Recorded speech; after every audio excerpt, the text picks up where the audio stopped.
very strange time in my life.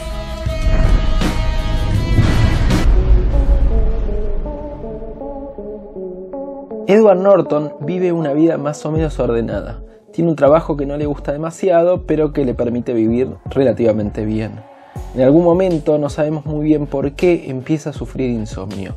Y en esas circunstancias conoce a Brad Pitt, Tyler Durden, que para la última parte de la película, spoiler alert, nos vamos a enterar que es una creación de su mente. El personaje de Tyler es en realidad una alucinación de Edward Norton. Las alucinaciones son comunes en trastornos psiquiátricos como la esquizofrenia, aunque lo más común que reportan las personas esquizofrénicas es que escuchan voces y es menos frecuente que reporten que ven personas. Sin embargo, en la película vemos que Edward Norton no solo habla y se pelea con Tyler Durden, además asume su personalidad. Say it. Because... Say it. Because we're the same person. That's right. Es decir, que tiene dos personalidades, la propia y la de Tyler. Así que hoy nos vamos a preguntar, ¿esto de las dobles personalidades es algo que puede ocurrir en la realidad o es algo que solo ocurre en las películas?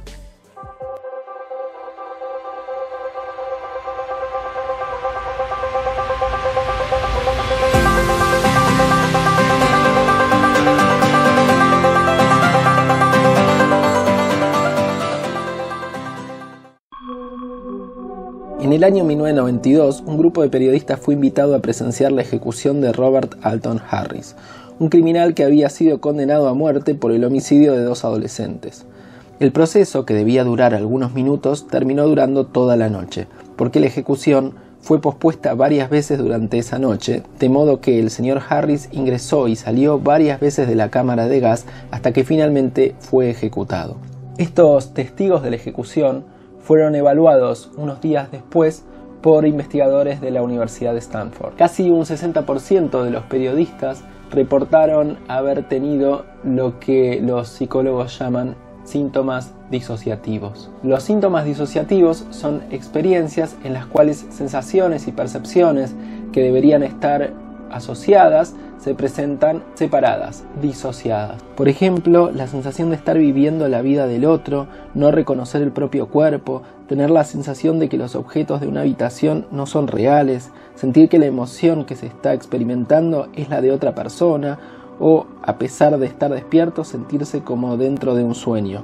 Son sensaciones difíciles de poner en palabras, difíciles de describir, pero aunque parezcan extraños, son relativamente comunes. A lo largo de la vida se estima que el 50% de las personas en algún momento experimentará al menos una vez una sensación así. En el caso de los testigos de la ejecución, hay dos claves de la experiencia que parecen estar relacionadas con la aparición de síntomas disociativos. Uno, el hecho de estar viviendo una situación emocionalmente intensa, el hecho de estar viendo la ejecución de un ser humano. Y dos, el hecho de estar sin dormir, justo como le pasaba a Edward Norton en la película. Nuestro cerebro conecta e integra en una única unidad todo lo que somos, nuestras sensaciones físicas, lo que vemos y escuchamos, nuestras emociones, nuestro sentido de identidad y nuestros recuerdos. Así ocurre todos los días, todo el tiempo, pero ¿y si esa parte de nuestro cerebro que se ocupa de integrar toda esa información dejara de funcionar adecuadamente? ¿Qué sentiríamos si por un instante no fuéramos capaces de integrar nuestro sentido de la identidad con lo que estamos percibiendo en ese momento? Una forma extrema de disociación es la que experimentan los pacientes con trastorno disociativo de la personalidad, popularmente conocido como doble personalidad. Las personas con este trastorno presentan efectivamente múltiples personalidades, pero no parece haber una forma típica, sino que cada caso tiene sus propias características. Existen muchos reportes de casos que cuentan formas muy diversas. Por ejemplo, existe un caso de una mujer que asumía hasta 100 personalidades distintas. Tristemente, la investigación parece mostrar que el hecho de haber sufrido un trauma intenso durante la infancia parece estar asociado tanto a cuadros de disociación transitoria como a estos cuadros de trastorno disociativo de la personalidad. Para algunos investigadores, estos mecanismos disociativos son una forma de evadirse de la realidad, pero la verdad es que es algo que todavía no entendemos muy bien. Tyler, I don't understand this. You were looking for a way to change your life. You could not do this on your own. All the ways you wish you could be, that's me. I look like you want to look, I fuck like you want to fuck, I am smart, capable, and most importantly, I'm free in all the ways that you are not. Los estudios de escáner cerebral muestran que hay algunas estructuras que en estos pacientes están seriamente afectadas, pero por el momento no hay una explicación completa de cómo es que se produce un cuadro así. Quizás el estudio más sorprendente que hay publicado hasta la fecha es uno en el cual escanearon el cerebro de una mujer de unos 45 años que tenía dos personalidades, la suya propia y la de una nena de 4 a 6 años. La particularidad de este caso era que esta mujer podía pasar voluntariamente de una a otra personalidad. Así que los investigadores pudieron medir la actividad de su cerebro exactamente en el momento en que se producía la transición.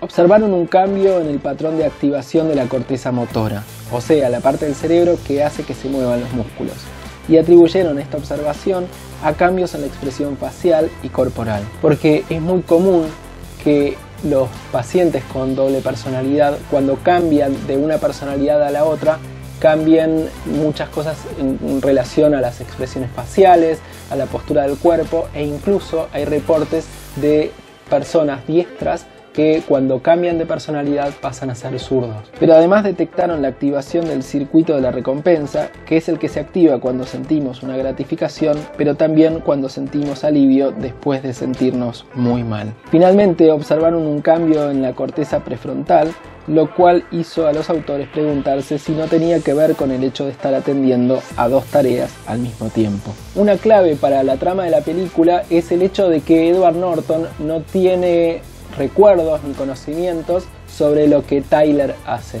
Eso hace al nudo de la película, pero ¿esto ocurre en la realidad? ¿Existe la amnesia entre identidades? Esta es una discusión actual entre los científicos que estudian estos pacientes. Muchos pacientes aseguran no conocer las intenciones o recuerdos de sus otras personalidades, pero en un estudio se observó que pacientes con estos cuadros podían evocar una lista de palabras que habían aprendido cuando estaban con su otra identidad. Pero si viste mi video sobre 50 primeras citas, ya sabes que hay distintos tipos de memoria. Recordar palabras corresponde a la memoria semántica, pero cuando recordamos algo que hicimos, estamos utilizando un sistema de memoria distinto, la memoria episódica. En los trabajos que evaluaron la transferencia de recuerdos episódicos de una identidad a otra, encontraron que, aunque los pacientes decían no poder recordar, respondían a los test de reconocimiento como si efectivamente lo recordaran. En resumen, ¿podría alguien en la vida real padecer un trastorno como el de Edward Norton en El Club de la Pelea? Mi opinión es que sí, pero como siempre ocurren, las películas exageran un poco algunos rasgos de un trastorno y lo romantizan un poco, lo hacen parecer un poco más amable de lo que realmente es. Bueno, si te gustó este video hecho en medio de la cuarentena, te pido por favor que le des like, que lo compartas y todas esas cosas, y que te suscribas al canal. Acá tenés mi Instagram y te dejo unos capítulos por si no los viste para que los veas, y si no los puedes volver a ver porque necesito tráfico, así que bienvenido. Bueno, eso es todo. Saludos.